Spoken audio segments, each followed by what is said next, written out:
I used to think of myself as a mechanic for the first 20 years of my clinical practice, but now I really think of myself as a biologist.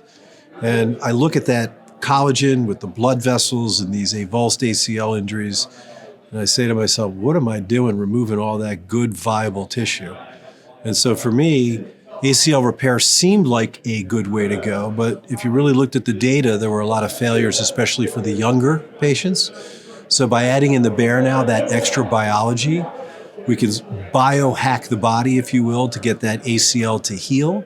So we're getting a mechanical solution by repairing the ACL, and then adding in the biology of the BEAR, and that's really improved our clinical results. So we're up to about 120 patients at this point now, so we've got follow-up out to 2 years for many of those patients.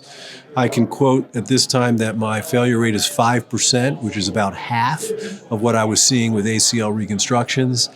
Most importantly, the patients are really healing faster, less pain, faster recovery, out of the brace and crutches within 2 weeks. So the patients are happy, the patient experience, especially early on in the clinical healing phase, and then the overall outcomes have really been excellent.